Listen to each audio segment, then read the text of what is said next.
On the night of the 8th of June 1917, a crew on the Granite Mountain shaft in Butte, Montana, was lowering a new electrical cable into the ground. The cable was heavy and lead-sheathed, wound on a reel, and it was meant to carry power to a fire protection system being installed in the lower workings. It slipped from its fastenings somewhere above the 2,400-foot level and fell, and the coils ran out and bunched against the timber in a tangle of frayed insulation soaked in oil. An assistant foreman went down to look at the snarl. He carried a carbide lamp, an open flame in a brass housing, the ordinary light a Butte miner wore on his cap, and when he brought it close to the cable to see the damage, the oil-soaked covering caught. The flame did not stay small. It climbed the timber lining of the shaft as though the shaft had been built to carry it, because in a way it had. A vertical mine shaft is a chimney. It draws air upward, and the fire rode that draft through thousands of feet of dry, resin-rich timber, and within minutes the Granite Mountain had become a flue full of flame and smoke, pouring gas into every level it reached. Below it and around it, joined by a maze of drifts and crosscuts, lay the workings of other mines, and in them, on the night shift, were hundreds of men who did not yet know that the air around them had begun to change. If you're enjoying this story so far, don't forget to hit the like button and subscribe. Drop a comment telling me where in the world you're watching from. I love hearing from you. Butte sits on top of what the mining men called the richest hill on earth, and the name was close to literal. Beneath the city lies one of the largest copper deposits ever found, a great body of sulfide ore formed by volcanic and hydrothermal activity in the late Cretaceous, roughly 70 to 80 million years ago, locked inside a hard crystalline rock that geologists call the Butte quartz monzonite. Men first came for gold and silver in the 1860s. They stayed for copper in the 1880s, when electric light and electric power turned the red metal into the most wanted material on Earth. And by 1917, the district under Butte was producing copper at a scale that helped wire a continent and arm a war. To reach it, the companies had driven shafts nearly a mile deep and bored outward from them for hundreds of miles, level upon level, until the hill was hollow. At those depths, the rock was hot. Water had to be pumped without rest. Ventilation ran without rest. And every tunnel was lined and braced with timber, thousands of tons of it, dry and soaked through with the oils of decades. The men who worked the bottom levels were among the most experienced hard rock miners in the world, and they understood the one thing all that timber meant. Fire underground does not need much to begin, and once it begins in a timbered mine a mile deep, there is almost nowhere for the men below it to go. The Granite Mountain and the speculator shafts belonged to the North Butte Mining Company, one of the firms working the hill. But the city around them belonged, in every sense that would later decide what the public was told, to the Anaconda Copper Mining Company. Anaconda owned the mines and the smelters and the railroads that linked them. It owned 6 of the 8 daily newspapers in the state. It held a large share of the legislature and the courts, so completely that Montana was described, accurately, as a company state. When something happened on the hill, the company had a long reach over what the rest of the country would read about it. That reach belongs to the later part of this story. On the night of the fire, it meant nothing at all to the men underground, because gas does not read the papers. Most of the dead were never touched by fire. Carbon monoxide killed them, the colorless and nearly odorless gas that pours off burning timber, and it moved through the connected workings faster than any man could climb. A miner breathing it feels little warning, a headache, a weakness in the legs, a thickening of thought, and then the floor. The fire itself stayed mostly in the Granite Mountain shaft and the upper levels near it, but the smoke and the gas stayed nowhere. They followed the air currents the ventilation had set up, down the shaft and out along the drifts, through the crosscuts that joined one company's ground to the next, into the speculator, and past it, filling level after level with air that would not keep a man alive. Roughly 410 men were on shift across the underground that night. By the time the gas had finished moving, 168 of them were dead. It remains the deadliest hard rock mining disaster in the history of the United States. In the hours after the alarm, the underground became 2 different places. In one, men ran for the shafts and the cages and got out. or were hauled out by rescue crews in breathing apparatus, who went down into the gas again and again to drag men toward the surface. In the other, deeper in, men who understood exactly what the air was doing made a different choice. They stopped running. An experienced miner caught beyond reach of a clear shaft knew that his one chance was to put a wall between himself and the gas, and wait, either for the air to clear or for rescuers to reach him. So in the dark, with the gas coming, men began to build bulkheads, packing timber and boards and dirt and their own clothing across the mouths of drifts to seal out the poison, closing themselves into pockets of breathable air and hoping the air would hold.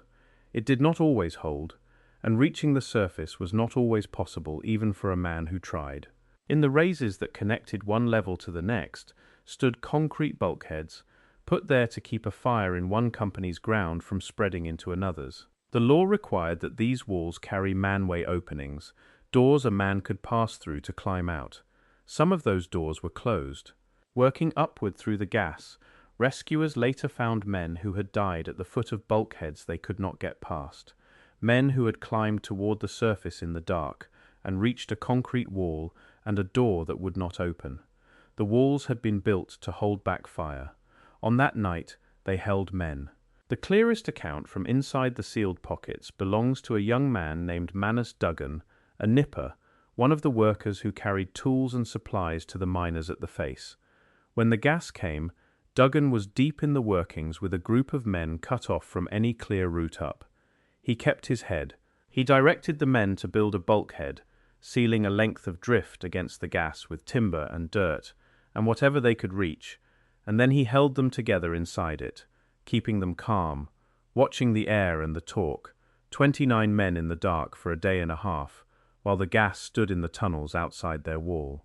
After roughly 36 hours with the men weakening, Duggan and one other left the bulkhead to search for a way out, to find clear air and bring help back to the rest. The men he left behind lived. They were found and brought to the surface. Duggan was not with them. His body was recovered weeks later, deeper in the workings, where the gas had caught him while he searched for the exit that would have saved the others. His wife was carrying their child. The child was born after the father was already in the ground. A shift boss named J.D. Moore made the same choice with a smaller group and met the harder end of it. Moore gathered his men, built a bulkhead, and sealed them in, and the air there did not last long enough. As it failed, Moore took a piece of paper and wrote to his wife in pencil, while he still could, telling her that he had done the best he could for the men, that things had gone against them, and that he was thinking of her at the end. He left the note where it would be found. It was found. Moore and most of the men with him did not come out alive. The note survives in the record of that night, one of several left by men who had time enough to understand what was coming, and chose to spend that time on a few words to people they would not see again. The bulkheads say the same thing in plainer language. Some of them held, and the men behind them lived. Some of them did not, and the men behind them left walls packed by hand, and notes written in the dark, and silence. If you're hooked on this story, make sure to subscribe and turn on notifications, so you never miss an upload. Your support means everything and helps me bring you more emotional stories like this one. The bodies came up for weeks. Some were found near the shafts, where men had almost reached the cages before the gas reached them. Some were found behind bulkheads that had kept the poison out long enough to matter and then run short of air. Some were found at the foot of the concrete walls in the connecting raises, where the manway doors had been closed, and those were the hardest to account for, because they were men who had done everything an experienced miner is trained to do. They had climbed toward the surface in the dark, and a few feet from a way through, they had met a wall built to keep one company's fire out of another company's ground, and they had died against it. The recovery crews marked where each man fell. The undertakers of Butte ran short of room. The city buried its dead through the rest of that June, and the funerals went on so long that they became a record of their own, a slow procession through the streets that no newspaper owner could shorten or revise. Then came the inquest. A coroner's jury was seated to determine how 168 men had died, and it heard testimony about the cable, the lamp, the timber, and the gas. Its verdict was that the men had died of carbon monoxide poisoning, brought on by an accidental fire. No person was held criminally responsible. The cable had slipped, the lamp had been brought too near, the fire had done what fire does in a timbered shaft, and in the language of the finding, no one had meant for any of it to happen. That much was true. The cable was not lowered with the intention of killing anyone, and the assistant foreman did not carry his lamp toward the frayed insulation in order to start a fire. But a verdict of accident answers only the smallest version of the question of intent, and it leaves the larger one untouched. The larger question is why a mine a mile deep, lined end to end with dry timber and full of men on the night shift, had so few ways for those men to get out once the air turned. The bulkheads in the raises are where that question settles. They had been installed to satisfy the law and to separate the connected mines, and they were meant to carry manway openings so that a man could climb from one level to the next and reach the surface. Investigators going through the workings afterward found openings that were closed, walls a man could not pass, and the dead gathered at the base of them. A rule written to contain fire had, in the way it was carried out, sealed the escape routes that men needed on the one night the routes mattered. In the years that followed, Montana tightened the requirements governing manways and bulkheads and the marking of escape routes underground, which is the plainest admission the record holds that the routes had not been good enough. Reform after a disaster is an unusual kind of confession. It says, in the form of a new rule, that the old way had been killing people, and that the shape of the danger had been known before the fire ever started. What happened under Butte was not the only time a timbered mine full of men became a trap, and the cases around it show how ordinary the shape was. On the 6th of December 1907, an explosion tore through the coal mines at Monongah, West Virginia, owned by the Fairmont Coal Company, and killed at least 362 men, a count many believed was low because the record of who had gone underground that morning was incomplete. It remains the worst mining disaster in American history. 2 years later, on the 13th of November 1909, a fire broke out in the coal mine at Cherry, Illinois, started by a kerosene torch left near a car of hay, and 259 men died underground, many of them behind the same kind of sealed pockets the Butte men would build 8 years later. On the 22nd of October 1913, a coal dust explosion at Dawson, New Mexico, in a mine run by a subsidiary of the Phelps Dodge Corporation, killed 263. Different states, different decades, different companies, different ore. What stayed the same was the timber, the gas, the men on the night shift, and the verdict that came after. The thread that runs through all of them is not a plan. It is a structure. A mining company exists to take metal or coal out of the ground at a profit, and the safety of the men is a cost like any other, weighed against the cost of the timber and the pumps and the cable. Ventilation that would clear gas faster costs money. Manways and second escape routes cost money and yield no ore. A company operating in a state it largely controls, reported on by papers it largely owns, judged by inquests held in its own county, has little outside force pressing it to spend on the men what it would rather spend on the metal. The disasters were not arranged. They were permitted, in advance, by a system that had already decided how much a miner's safety was worth and had set the number low. In Butte, that arithmetic broke into the open within weeks of the fire. The disaster fell on a city already strained by wartime prices, long hours, and a hiring system the miners hated, the rustling card, a card a man had to carry and have approved before any company would put him to work, which let the companies quietly bar anyone they judged a troublemaker.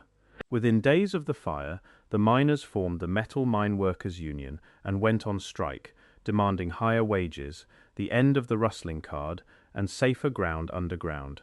The strike spread across the hill and shut much of it down. The companies refused to recognize the union, and into that standoff, in the last week of July, came a man the companies wanted gone. Frank Little was a member of the General Executive Board of the Industrial Workers of the World, sent to Butte to help organize the strike, and he spoke in the streets against the war and against the companies, drawing large crowds and a great deal of hatred from the men who ran the city. He was hurt at the time, moving on crutches with a broken leg. Early in the morning of the 1st of August 1917, 6 masked men broke into the boarding house where he was staying, dragged him from his bed, tied him behind an automobile, and pulled him through the streets to a railroad trestle on the edge of town, where they hanged him. Pinned to his body was a placard carrying a warning to other Union men and the numbers 3777, the old mark the Montana vigilantes had used a generation before. No one was ever arrested for the killing. No one was ever charged. The message landed exactly as it was meant to.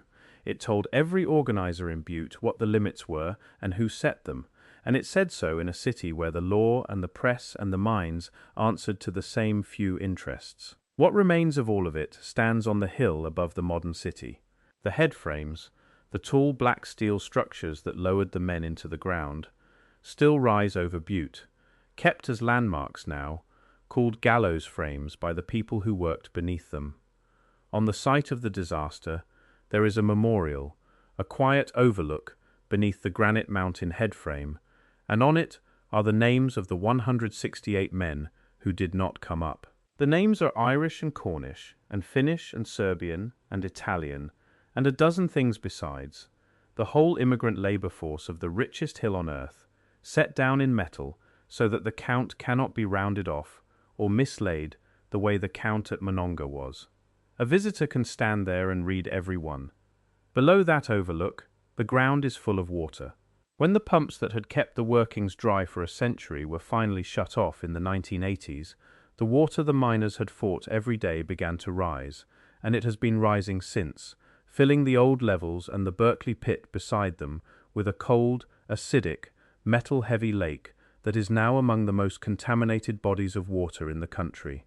The drift where the cable burned, the levels where the gas moved, the places where the bulkheads were packed by hand, and the notes were written in pencil, lie under water now, sealed not by any company, but by the slow return of the thing the pumps held back.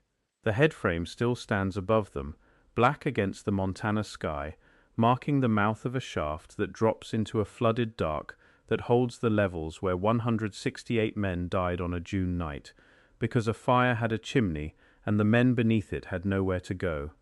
The names are on the hill, the water is over the rest.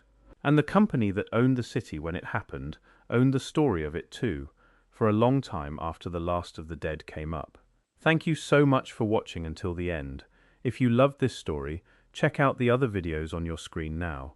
I think you'll really enjoy them. And don't forget to subscribe if you haven't already. See you in the next story.